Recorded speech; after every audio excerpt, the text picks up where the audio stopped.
Hello friends, स्वागत है आप सबों का एबीसी एकेडमी पर। तो फ्रेंड्स, आज के इस क्लास में हर बार की तरह एक प्रैक्टिस सेट लगाने वाले हैं रुक्मिनी यानी कि प्लेटफॉर्म का वॉल्यूम सेकंड देख रहे हैं बीपीएससी टीआरई 4.0 के लिए। क्लास हम लोग का 6 to 8 है। सब्जेक्ट बात करें तो सामाजिक विज्ञान है। टोटल यहाँ पे आप देख रहे हो 52 सेट दिए गए, जिसमें कि 13 सेट किस चीज़ का है, हिस्ट्री का है। तो आज का जो यह क्लास है, क्लास नंबर हम लोग का सेट नंबर 6 होने वाला है। आज के इस क्लास में हिस्ट्री को देखने वाले हैं।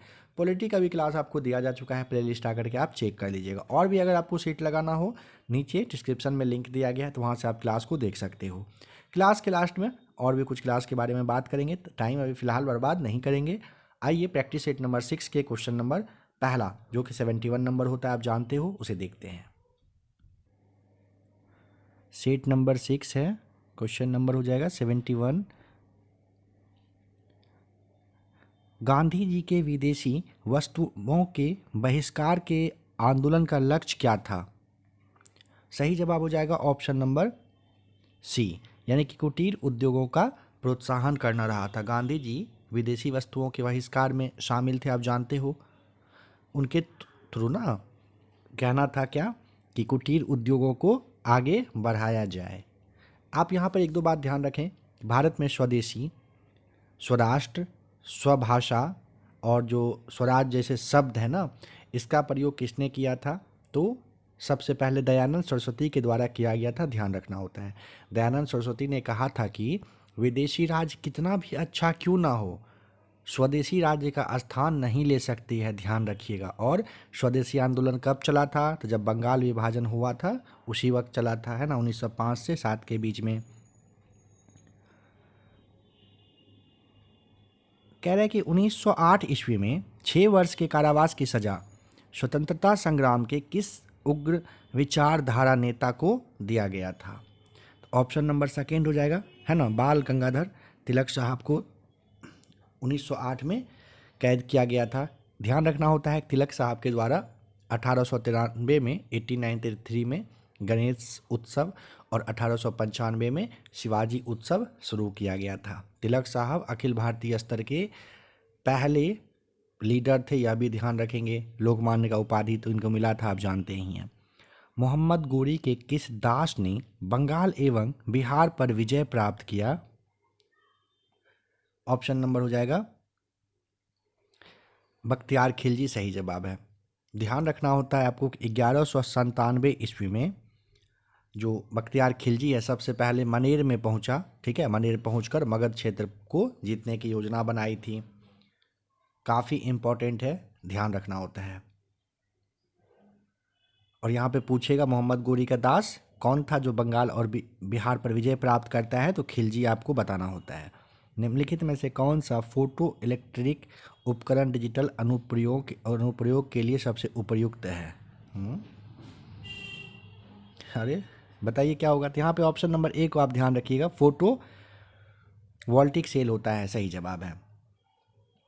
आते हैं नेक्स्ट क्वेश्चन पर। कह रहे प्राचीनतम भारतीय विश्वविद्यालय के अवशेष कहाँ पर है?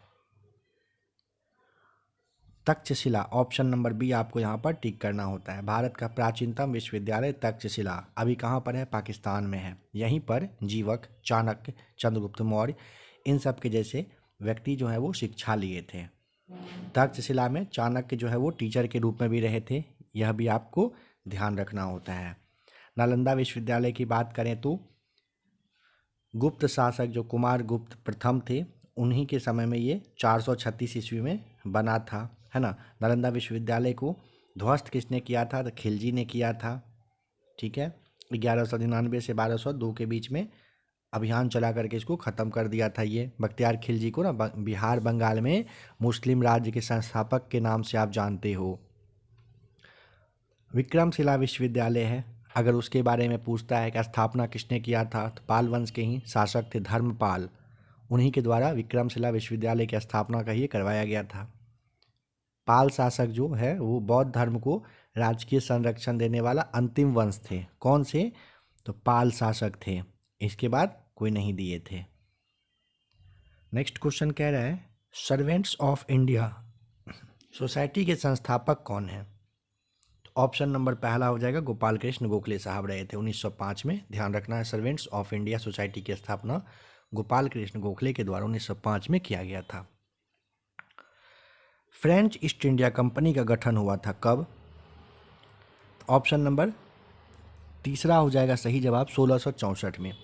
फ्रेंच ईस्ट इंडिया कंपनी की स्थापना जब हो रही थी 1664 में, उस वक्त वहाँ पर पूछा जा सकता है कि जो अर्थ मंत्री आप कह सकते हो कौन थे, तो लुई 14वें के अर्थ मंत्री एक थे, नाम था उनका कोलबर्ट। कोलबर्ट के ही प्रयास से हुआ था, ध्यान रखना होता है आपको। फ्रेंच ईस्ट इंडिया कंपनी का पहला कारखाना भारत में कब खुलता है? स्थापना के 4 वर्षों के बाद, यानी कि 1668 में आपको बताना होता है। दूसरा कारखाना अगले वर्ष 69 में खुलता है। पहला कहाँ पर खुला था फ्रेंच ईस्ट इंडिया का? तो पहला खुलता है सूरत में। दूसरा कहाँ पर? मसूलीपट्टनम में खुला था। और पुर्तगाली ईस्ट इंडिया के बारे में आप जानते हो 1502 में ये आया था, है ना।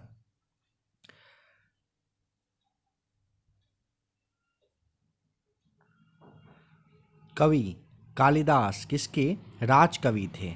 बताइए। ऑप्शन नंबर तीसरा हो जाएगा चंद्रगुप्त विक्रमादित्य के। महाकवि कालिदास, याद रखना होता है, कवि यहाँ पे लिखा है, महाकवि होना चाहिए। कालिदास चंद्रगुप्त विक्रमादित्य के नवरत्नों में से एक थे, ठीक है। चंद्रगुप्त जो मौर्य है, मौर्य वंश के संस्थापक रहे हैं, या आप जानते हो समुद्रगुप्त यहाँ पर दिया गया है। समुद्रगुप्त गुप्त वंश के शासक थे। इसे ना ये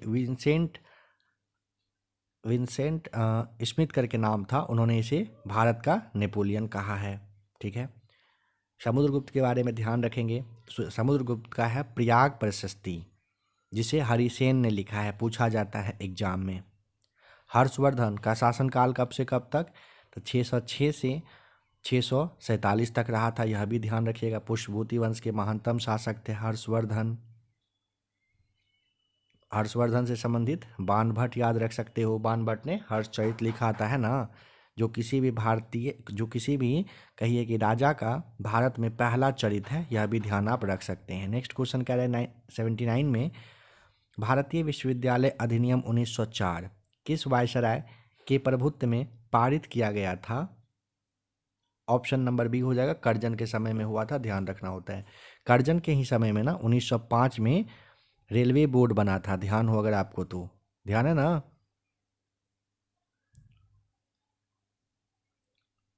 1904 यहाँ पर दिया गया है। तो भारतीय विश्वविद्यालय अधिनियम तो याद रखिएगा ही, एक और चीज़ याद रखेंगे यहाँ पे, 1904 में ना प्राचीन स्मारक संरक्षण अधिनियम भी लाया गया था कर्जन के ही समय में।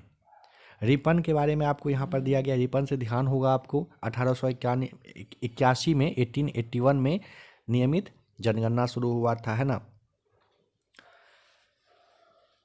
नेक्स्ट क्वेश्चन है रॉयल एशियाटिक सोसाइटी के संस्थापक कौन थे? बताइए। ऑप्शन नंबर पहला सर विलियम जोन्स बताना होता है। रॉयल एशियाटिक सोसाइटी की स्थापना विलियम जोन्स के द्वारा 1784 में किया गया था। भारत में अंग्रेजी शिक्षा का जनक पूछेगा तो आपको मैकाले बताना होता है। V.I. लेनिन का संबंध किससे है? V.I. लेनिन का संबंध पूछे किससे है, पहला सही जवाब हो जाएगा वर्ष 1917 की रूसी क्रांति से ये संबंधित है, ठीक है।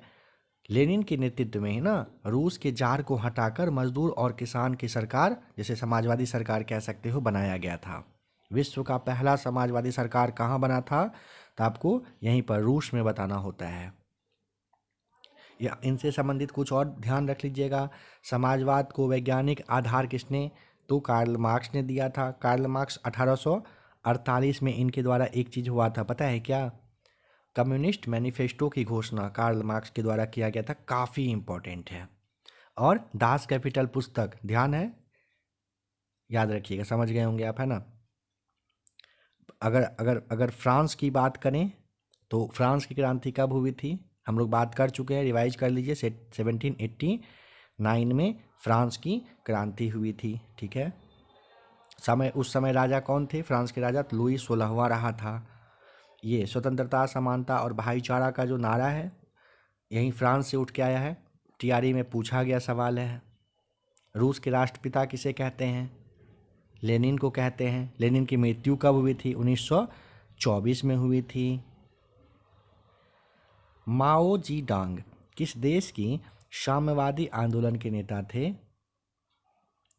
चीन। ऑप्शन नंबर थर्ड सही जवाब हो जाएगा। चीन में साम्यवादी आंदोलन के जनक थे माओ तसे जुंग, जिसे आप माओ जी डांग कहते हो। इन्होंने ना शक्ति बंदूक की नली से आती है, इनके द्वारा ही लिखा गया था, माओ जी डांग के द्वारा लिखा गया था। दांडी अभियान यानी कि दांडी यात्रा कब प्रारंभ किया गया था? तो ऑप्शन नंबर हो जाएगा यहाँ पर बी सही जवाब। 12 मार्च 1930 को शुरू हुआ था, 6 अप्रैल 1930 को समाप्त हुआ था। सविनय अवज्ञा आंदोलन यहीं से फिर चलता है। ठीक है। द्वितीय विश्व युद्ध का जो प्रारंभ वर्ष है बताएं। तो 1939 में हुआ था 1 सितंबर को, है ना। हिटलर ने पोलैंड पर आक्रमण किया और फिर ये स्टार्ट हो गया था। और 3 सितंबर को ब्रिटेन और फ्रांस ने जर्मनी के खिलाफ युद्ध की घोषणा की थी। इसी दिन से आप कह सकते हो कि अच्छे से शुरुआत हो गया था इसका। द्वितीय विश्व युद्ध में कुल कितने देश शामिल थे? आपसे पूछा जाएगा, क्या बताइएगा? 59, 60, 61 या फिर इनमें से कोई नहीं या फिर ज़्यादा? बताइए। 61 देश शामिल थे, आपको ध्यान रखना होता है द्वितीय विश्व युद्ध में, काफ़ी इंपॉर्टेंट है। बताएंगे कि चीन में 1911 के विद्रोह का क्या परिणाम हुआ? परिणाम क्या होगा? एक गणतंत्र की स्थापना होगी, है ना। डॉक्टर सन यात सेन के द्वारा गणतंत्र की स्थापना की गई थी, ध्यान रखेंगे। विश्व का प्राचीनतम गणतंत्र पूछेगा तो लिच्छवी बताइएगा। लिच्छवी गणतंत्र की राजधानी कहाँ थी? वैशाली थी। वज्जी संघ का मुख्यालय भी वैशाली ही था, ध्यान रखेंगे। और वर्तमान में सबसे पुराना गणतंत्र पूछेगा तो फ्रांस में है, आप बता सकते हो। चीन का राष्ट्रपिता किसे कहते हैं पता है? तो अभी जो नाम आपको बताया गया था सन यात सेन को, डॉक्टर सन यात सेन को 1911 में जो चीन में क्रांति हुई थी उन्हीं को कहा जाता है। हिटलर जर्मनी का चांसलर बना कब? ऑप्शन नंबर सी, वर्ष 1933 में हिटलर जर्मनी का चांसलर बनता है। 1933 में ना राष्ट्रपति थे हिडेनबर्ग, मृत्यु उनकी होती है और सभी शक्तियां केंद्रित कर लिया गया था। और किसके द्वारा? तो हिटलर के द्वारा। आपको बताना होता है कि ये वहाँ का राष्ट्रपति, मतलब यहाँ का वो बन जाता है। और 1945 में एक और घटना होता है इम्पॉर्टेंट, कि हिटलर जो है ये क्या करता है? आत्महत्या कर लेता है। ठीक है। हिटलर ने राज्य को व्यक्ति से ऊपर माना है, ध्यान रखेंगे। यहूदियों को हिटलर ने काफ़ी क्षति पहुंचाया था, ये तो आप जानते हैं। हिटलर के द्वारा नाजी पार्टी की स्थापना हुई थी, यह भी आपको पता होगा। जस्ट अभी बताए थे 1 सितंबर 1939 को पोलैंड पर आक्रमण करके हिटलर ने ही कहिए कि विश्व युद्ध का आगाज करने का काम किया था। हिटलर ने रूस पर आक्रमण किया, जो सबसे बड़ा गलती उसका माना जाता है। मेरा संघर्ष, जिसे माय कैम्प या मीन कैम्प कहते हैं, हिटलर के द्वारा लिखा गया पुस्तक है, इंपॉर्टेंट है, पूछा जाता है एग्जाम में। 1925 में इसका प्रकाशन हुआ था। बताना है कि संयुक्त राष्ट्र संघ ने विश्व मानव अधिकार घोषणा को अंगीकार किया कब? सही जवाब हो जाएगा ऑप्शन नंबर सी सही जवाब है, 10 दिसंबर 1948 को। संयुक्त राष्ट्र संघ ने विश्व मानव अधिकार घोषणा 10 दिसंबर 1948 को स्वीकार किया था, ध्यान रखिएगा। 24 अक्टूबर 1945 को यूएनओ की स्थापना हुई थी। मुख्यालय न्यूयॉर्क में है। 5 अस्थायी और 10 अस्थायी सदस्य होते हैं। अस्थायी में अमेरिका, रूस, फ्रांस, ब्रिटेन और चीन है। कह रहे फ्रांस की क्रांति के समय 1789 में वहाँ का राजा कौन था? अगर आपने ध्यान दिया होगा तो कुछ देर पहले आपको बताए थे, लुई 16वां हो जाएगा, ऑप्शन नंबर बी सही जवाब। डेट आप याद रखिएगा 14 जुलाई का। 14 जुलाई को बास्टिल के किला को तोड़ा गया था। 14 जुलाई को ही फ्रांस का राष्ट्रीय दिवस भी मनाया जाता है। वर्साई की संधि ने कौन से देश का मानचित्र बदल दिया?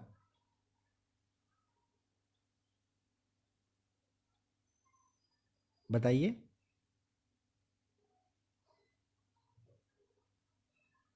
तो यहाँ पे फ्रांस, जर्मनी, ब्रिटेन आप कह सकते हो। देखिए वर्साई की संधि ना, इसके तहत क्या हुआ था, 1871 में जर्मनी ने फ्रांस से, याद रखिएगा जर्मनी जो दिया हुआ है, जर्मनी ने किससे?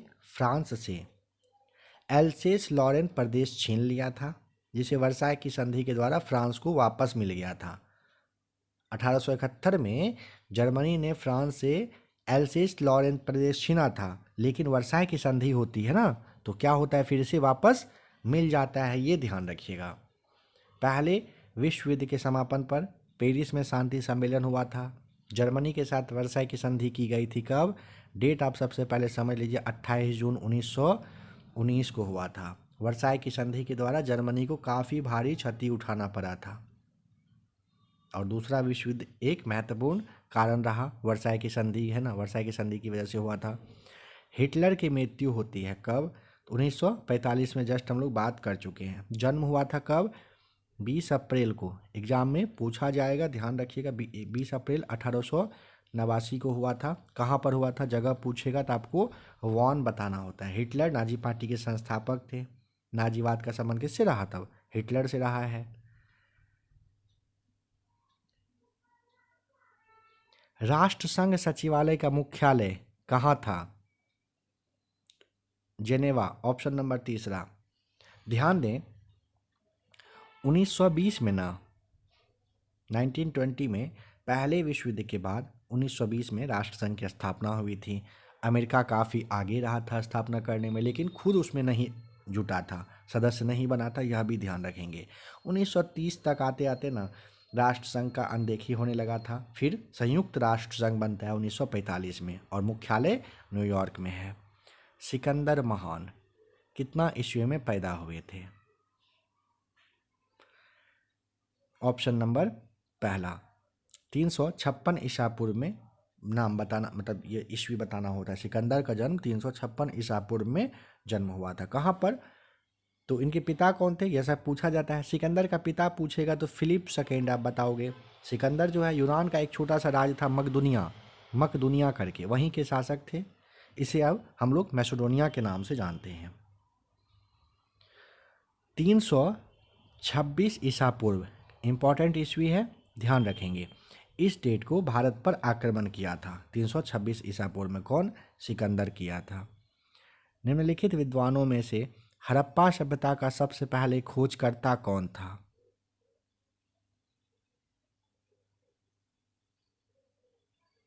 ऑप्शन नंबर हो जाएगा तीसरा, दयाराम साहनी सही जवाब है। 1921 में आप जानते हैं, दयाराम साहनी और माधव स्वरूप वत्स के द्वारा किया गया था। मोहनजोदड़ो की खोज की गई थी किसके द्वारा? आर.डी. बनर्जी के द्वारा। कब? 1922 में। और जो कनिंगम है वो भारतीय पुरातत्व विभाग के प्रथम महानिदेशक रहे थे। काकोरी डकैती घटना के समय घटना के कह नायक कौन थे? 9 अगस्त 1925 को हुआ था, है ना। नायक में राम प्रसाद बिस्मिल, राजेंद्र लाहिरी, अशफाक उल्ला खां और रोशन लाल वगैरह शामिल थे।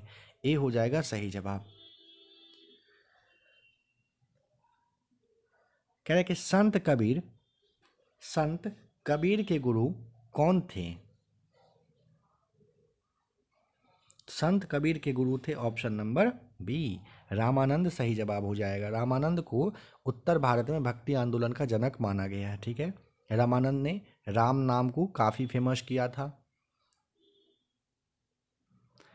कबीर के बारे में दोस्तों अगर आपसे पूछेगा किस तरह के संत थे, तो निर्गुण संत थे। कबीर जो है हिंदू मुस्लिम एकता के प्रबल समर्थक रहे थे। कबीर के द्वारा क्या रचना रचित है? बीजक, साखी और शबद।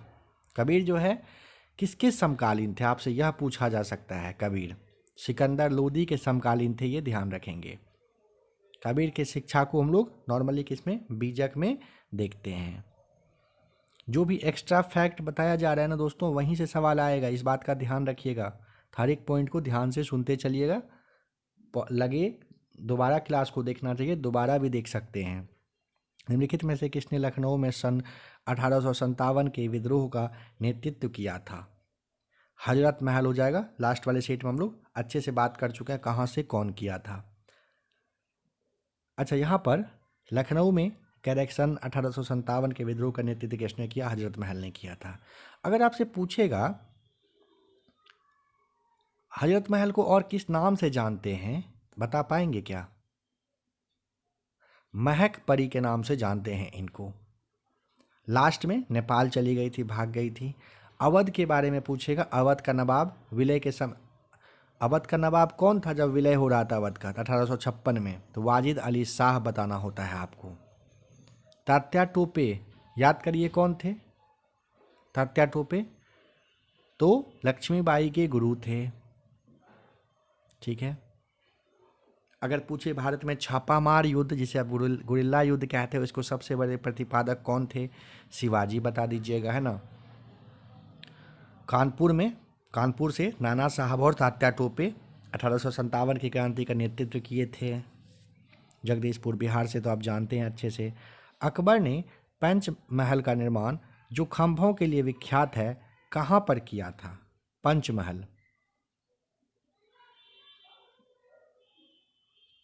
Option number B Fatehpur Sikri आपको बताना होता है। अकबर ने फतेहपुर सीकरी को राजधानी बनाया था कब?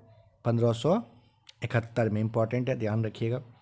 सूफी संत जो थे शेख सलीम चिश्ती, उन्हीं के सम्मान में फतेहपुर सीकरी को राजधानी बनाया गया था। अकबर को इन्हीं के आशीर्वाद से कहा जाता है कि पुत्र प्राप्त हुआ था, और अकबर के पुत्र का नाम क्या था? नाम था सलीम। ठीक है, सलीम जहांगीर के बचपन का नाम है, समझ गए आप। अकबर के प्रारंभिक शिक्षक पूछेगा कौन थे? तो अब्दुल लतीफ़। अकबर के प्रारंभिक शिक्षक कौन थे? तो अब्दुल लतीफ़ बताना होता है।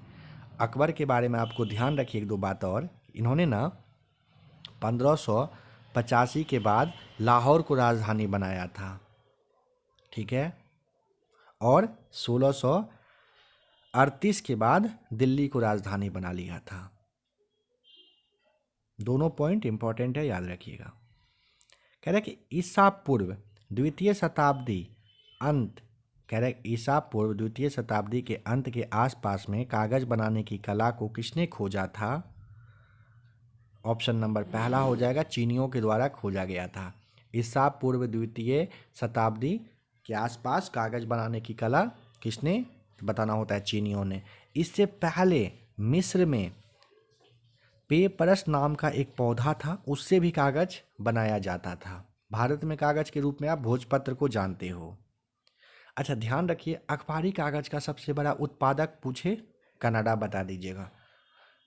सबसे पहले प्रतियोगिता परीक्षा कहाँ पर शुरू हुआ? चीन में बताना है। चाय का प्रचलन सबसे पहले कहाँ पर? चीन में हुआ था। भारत और चीन के बीच में पंचशील समझौता कब हुआ था? 1954 को। चीन के बारे में और एक बात ध्यान रखिएगा, चीन गणराज्य के राष्ट्रपति अभी हम लोग बात किए थे, डॉक्टर sun यat-sen को कहा जाता है।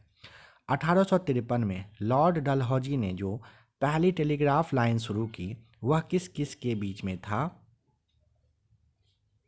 ऑप्शन नंबर हो जाएगा तीसरा सही जवाब, कलकत्ता और आगरा के बीच में। डलहौजी के बारे में याद रखिएगा, 1853 में कलकत्ता और आगरा के बीच में पहली टेलीग्राफ लाइन शुरू किया था। डलहौजी का कार्यकाल 1848 से 56 तक रहा था। 1848 में आपको ध्यान रखना होता है कि किसको? सतारा को क्या किया था? हड़प नीति के तहत मिला लिया था। 1853 को याद रखिए, झांसी को मिला लिया। 54 में नागपुर को मिला लिया था।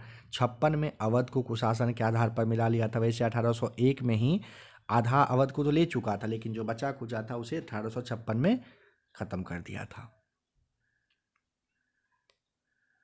अब यहाँ पर आपको बताना है, तो यहाँ पे 99 का सी नंबर ऑप्शन सही था। कह रहे कि वर्ष 1909 के मार्ले मिंटो सुधार किस कारण से विख्यात है?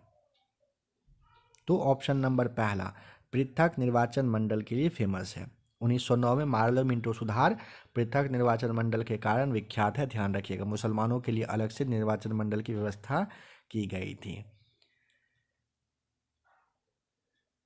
चलिए आते हैं नेक्स्ट क्वेश्चन पर। वर्साई की संधि के द्वारा किसका मान मर्दन किया गया? जर्मनी। ऑप्शन नंबर हो जाएगा बी सही जवाब। ध्यान रखिएगा, वर्साई की संधि में ना जर्मनी का मान मर्दन हुआ था। पहले विश्व युद्ध के बाद पेरिस में शांति सम्मेलन आयोजित हुआ था। पेरिस शांति सम्मेलन में काफ़ी सारा संधि किया गया था, इसी में जर्मनी के साथ वर्साई की संधि सबसे महत्वपूर्ण है। मतलब आप ऐसे समझिए ना कि वर्साई की संधि के द्वारा जर्मनी को ना पूरी तरह से क्या किया गया था? अपमानित किया गया था, बेइज्जत किया गया था। इसी वजह से हिटलर इसको क्या किया था, मानने से मना कर दिया था। इसी वजह से द्वितीय युद्ध कहिए कि एक तरह से होता भी है, इसी संधि के मतलब वजह से हुआ था। हर्ष का राजकवि कौन था? हर्ष का राजकवि पूछेगा, अभी बात किए थे कुछ देर पहले, बाण भट्ट आपको बताना होता है। हर्ष चरित का लेखक कौन है? बाण भट्ट है। भारत में किसी भारतीय राज्य का पहला पुस्तक हर्ष चरित ही है। हर्षवर्धन के ही दरबार में कौन रहते थे? आपको मयूर बताना होता है। मयूर ने मयूर शतक, जिसे आप सूर्य शतक भी कहते हो, लिखा है। हर्ष का सबसे बड़ा शत्रु कौन था, याद कर सकते हैं? बंगाल के थे गौर, यानी कि बंगाल के शशांक हर्ष का सबसे बड़ा शत्रु था। हर्ष को नर्मदा नदी के तट पर चालुक्य वंश के महान शासक, आप कह सकते हो, पुलकेशिन सेकेंड रहे थे, इन्होंने पराजित किया था। पुलकेशिन सेकेंड के राजकवि थे रवि कीर्ति। इन्होंने ऐहोल शिलालेख लिखा है जो पूछा भी जाता है। और ऐहोल शिलालेख में याद रखिएगा दो व्यक्ति का नाम, एक है कालिदास और एक है भैरवी। इन दोनों का चर्चा मिलता है। ऐहोल शिलालेख में कालिदास और भैरवी की चर्चा है, ध्यान रखेंगे। स्वामी दयानंद सरस्वती ने प्रथम आर्य समाज, जो कि 1875 में स्थापित हुआ था, कहाँ पर स्थापित किए थे? सही जवाब हो जाएगा ऑप्शन नंबर पहला, बम्बई में बताना है। देखिए, वर्ष 1875 में, इंपॉर्टेंट बात है, सुनिएगा, 1875 में स्वामी दयानंद सरस्वती ने आर्य समाज की स्थापना बम्बई में किए थे। 2 वर्षों के बाद, यानी कि 1877 जब आता है, तो उस वक्त में इसका मुख्यालय चला जाता है कहाँ? जो ऑप्शन नंबर सेकेंड में यहाँ आपको दिख रहा है, लाहौर। लाहौर चला जाता है। आर्य समाज के 10 प्रमुख सिद्धांत हैं, ध्यान रखना है। स्त्री शिक्षा आर्य समाज का महत्वपूर्ण सिद्धांत था। आर्य समाज मूर्ति पूजा, अंधविश्वास, कर्मकांड, रूढ़िवाद, इन सब का विरोध करते थे। डीएवी स्कूल का नाम आप जानते हो, आर्य समाज के द्वारा ही शुरू किया गया है। सन 1905 के बंगाल विभाजन के समय वायसराय कौन था? तो कर्जन आप जानते हैं, पहला सही जवाब है। 1899 से 1905 तक रहे थे। 19 जुलाई 1905 को बंगाल विभाजन की घोषणा होती है। 16 अक्टूबर को विभाजित हो जाता है। 11 दिसंबर 1911 को ये मतलब इसको वापस करने का मांग किया जाता है, मतलब बिहार को बंगाल से अलग करने की घोषणा की जाती है, ये भी ध्यान रखिएगा। डफरीन ऑप्शन नंबर बी में है। इसके समय में आप जानते हो कांग्रेस का अस्तित्व आया था सामने। किस ईस्वी सन में मुस्लिम लीग ने एक अलग राष्ट्र का संकल्प स्वीकार किया था? एक अलग राष्ट्र का संकल्प 1940, ऑप्शन नंबर तीसरा सही जवाब हो जाएगा। 1940 में ना मुस्लिम लीग का अधिवेशन हुआ था, कहाँ पर? तो लाहौर में आपको बताना होता है। 1943 का ईस्वी आता है, मुस्लिम लीग का अधिवेशन हुआ था कराची में। कराची अधिवेशन में ही मुस्लिम लीग ने बांटो और भारत छोड़ो का प्रस्ताव दिया था, ठीक है। अच्छा, मुस्लिम लीग से आप याद रखेंगे 30 दिसंबर 1906 को ढाका में इसकी स्थापना की गई थी नवाब सलीमुल्लाह खां के द्वारा। पहले विश्व युद्ध छिड़ने का तात्कालिक कारण क्या था? अब यहाँ पर पहला वाला पूछा है, दूसरा तो हम लोग देख चुके हैं, वर्साई की संधि एक तरह से कह सकते हो। पहला क्या था? Arc Duke Francisco de Ferdinand की हत्या, पहला सही जवाब है। एक जगह है, एक जानते हो कि आप ऑस्ट्रिया है, तो ऑस्ट्रिया के राजकुमार की हत्या कर दी गई थी सेरोजेवो में, ठीक है। कब किया गया था? 28 जून 1914 को की गई थी। पहला विश्व युद्ध इसी के एक महीने के बाद सेम डेट को 28 जुलाई को स्टार्ट हुआ था और 11 नवंबर तक ये चला था। 28 जून को हत्या होती है, 28 जुलाई से चालू होता है और 11 नवंबर 1918 को समाप्त होता है। भारत में प्रकाशित होने वाला पहला समाचार पत्र का नाम बताएं, क्या था? ऑप्शन नंबर बी, दी बंगाल गजट सही जवाब है। भारत में प्रकाशित होने वाला पहला समाचार पत्र दी बंगाल गजट सही जवाब है, option number B right answer है। अच्छा, एक सेकंड, यहाँ पर ना एक नंबर आप लोग नोट कर लीजिए। कुछ मित्रों का तो मैसेज आया था, तो आप में से कुछ लोग और होंगे जो अभी तक तो आपको बताया नहीं गया था। अगर आप में से कोई भी मित्र हो जो पेड ग्रुप में जुड़ना चाहते हैं तो इस नंबर पे आप व्हाट्सएप पे मैसेज कर लीजिएगा। पीडीएफ के लिए अगर आपको पेड ग्रुप में जुड़ना हो तो इस नंबर पे आप व्हाट्सएप पे मैसेज कर सकते हैं। चलिए देखिए नेक्स्ट क्वेश्चन। सवाल है कि भारत में प्रकाशित होने वाला पहला समाचार पत्र का नाम क्या था। तो ऑप्शन नंबर आपको बी बताना होता है, द बंगाल गजट आपने देखा। अच्छा यहाँ पे ध्यान रखिएगा, 1780 में जेम्स अगस्टस हिक्की के द्वारा पहला समाचार पत्र निकाला गया था। पत्रकारिता का जनक इसे ही कहते हैं। और 1826 में एक पत्रिका था उदंत मार्तंड करके, हिंदी का पहला समाचार पत्र था, ये ध्यान रखिएगा।